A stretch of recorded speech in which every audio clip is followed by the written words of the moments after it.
후보자 축하드립니다. 예, 감사합니다. 제가 서면으로 헌법재판소의 헌법재판관 또 연구관의 그 다양성 이 문제에 대해서 서면으로 질문을 드린 적이 있습니다. 네. 거기에 대해서 답을 하실 때 헌법재판소의 인적 구성의 다양화 이 문제는 학력, 성별, 지역 등을 기계적으로 배분하는 것이 중요한 것이 아니고 가치관이나 철학을 다양화하는 방향으로 나가야 한다. 이런 답을 주셨습니다. 네. 굉장히 훌륭한 답을 주셨는데 기억하십니까? 네. 근데 오늘 답변하시는 걸 보면은 그런 철학이나 가치관 문제를 알아보기 위해서 드리는 질문에 대해서 답을 회피하시지 않습니까? 대법원장께서 지명을 했으니까 나는 어차피 헌법재판관이 되는 거고 국회나 국민들은 내 가치관, 내 철학에 대해서 알 필요가 없다라는 생각이 아니시라면 적극적인 답을 주시기를 기대하겠습니다. 네. 예, 질문 드리겠습니다. 지금 윤석열 대통령이 임기 2년 반 동안에 21건의 법률안 거부권을 행사를 했습니다. 역대 대통령 중에 최다 기록인 것 같습니다. 심지어는 본인이 관련된 최혜병 사건, 김건희 여사가 관련된 주가 조작 의혹 사건 등에 대해서도 법률안 거부권을 행사했습니다. 이것은 명백한 이해 충돌이고 헌법에 부여된 대통령의 권한을 사적으로 남용한 것이라고 저는 판단을 합니다. 심지어는 대통령께서 국민의힘 의원님들 연찬회를 할 때 당선자 축하연에서 대통령의 법률안 거부권을 적극적으로 활용해달라는 말씀까지 했습니다.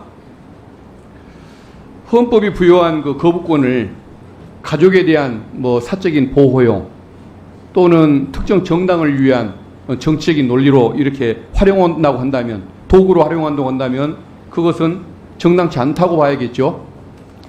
아까 심도 깊은 검토를 하겠다고. 그럼 지금까지는 그런 문제를 연구해 본 적도 없습니까? 조금 더 생각은 해봐야 될 문제라고 생각합니다. 그러면 이 정도 답도 없이 헌법재판관이 되시려는 겁니까? 지금 그러면은 헌법상 대통령이 권한 행사를 할 때 내재적인 한계가 있다는 것, 헌법에 명문 규정이 없더라도 내재적 한계가 있다는 것은 인정하십니까? 헌법학자들의 다수 의견이라고 말씀하셨습니다. 예. 서울대 권영선 교수님께 수업 배우셨겠죠? 네. 그리고 그분의 교과서도 읽어보셨을 거 아닙니까? 네.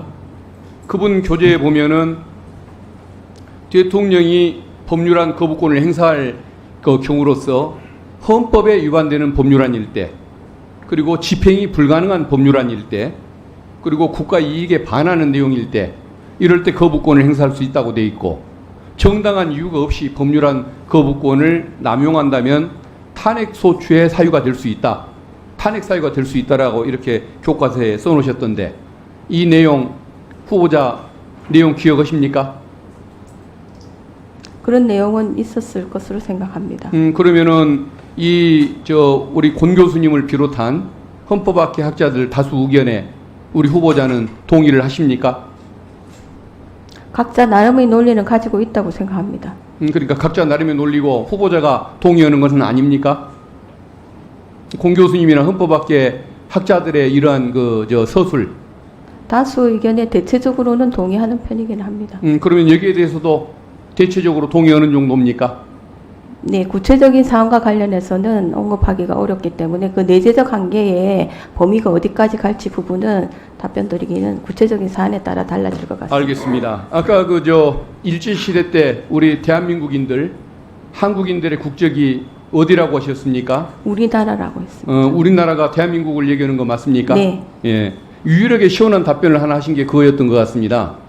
우리가 6.25 때 서울 시민들이 3개월 동안 북한 인민군의 지배를 받았죠.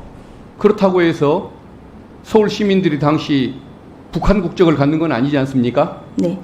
그리고 프랑스 국민들이 독일로부터 2차 대전 때 약 5년간 지배를 받았습니다. 그렇다고 해서 프랑스 사람들을 독일 사람이었다고 얘기하지는 않죠. 네. 만약에 서울 6.25 때 서울 시민이 북한 사람이었거나 2차 대전 때 프랑스 사람이 독일 국적이었다라고 얘기하는 사람이 있으면 그 사람은 아마 무사치 못할 것입니다. 그럼에도 불구하고 왜 일본 국민이었다고 얘기하는 사람은 우리 대한민국에서 무사하게 지내는지가 참 희한한 세상이 돼 있는데, 그런 인물들을 데려다가 그런 인물들 내지는 니온진이라고 얘기하는 뉴라이트 인사들을 데려다가 이 내각을 채우고 또 뭐 중요한 위원장을 맡기고 역사재단의 이사장을 맡기는 이런 지금 상황이 전개되고 있습니다. 근데 우리 헌법은 3.1운동을 계승한 3.1운동으로 건립된 대한민국 임시정부의 법통을 개정한다고 되어 있지 않습니까? 네. 그리고 이승만 대통령도 대한민국 임시정부를 우리 대한민국의 역사로 인정을 했지 않습니까? 네. 그렇다고 한다면은 이 어떤 그 항일의 가치, 이 부분은 헌법에 분명히 규정되어 있는 그런 내용이라고 봐야겠죠. 네. 헌법의 전문도 헌법 아닙니까? 맞습니다. 그러면은 지나치게 친일적인 행태를 통해서 이 헌법의 가치, 역사성을 부인하려는 정치인이 있다고 한다면 그것은 헌법을 위반하는 행위가 되는 것이겠죠. 친일적 질문에 그러니까 쉽게 말하면은 그 우리 일제 시대 때 불법적인 식민 침탈을 당했던 우리 대한민국 사람들을 일본 사람이라고 주장하는 이런 행태라고 한다든가, 독도 지우기라고 한다든가, 일본의 후쿠시마 원전 이것을 방치를 오히려 묵인을 하고 오히려 인정을 해버린다든가, 그 다음에 또 여러 가지들 행태들이 독도 지우는 거 있지 않습니까? 이런 그 항일적인 역사를 부정하고 오히려 일제를 찬양하거나 인정하는 이런 행태를 보인다고 한다면 그것은 반헌법적인 행태가 아니냐 이 말이죠.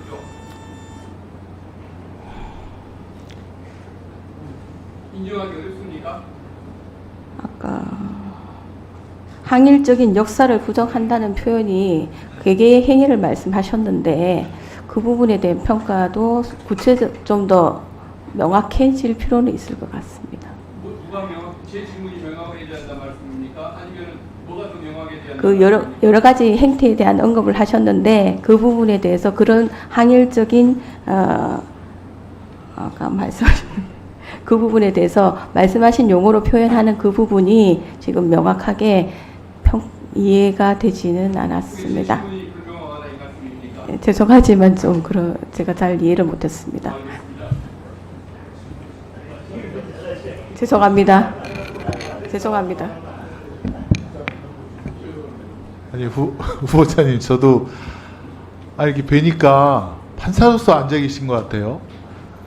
네? 지금 재판 진행하십니까? 좀 너무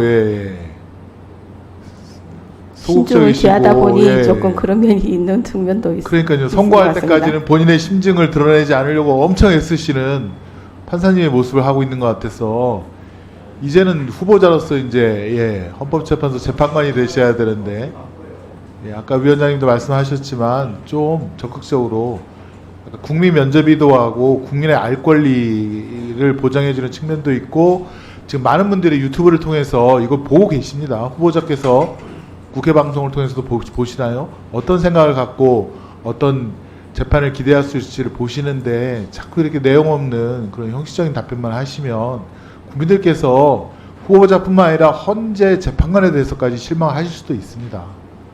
그런 점을 염두에 두시고 좀 가급적 적극적으로 좀 답변해 주시면 감사하겠습니다. 다음은 곽규태 의원님 질의해 주시기 바랍니다.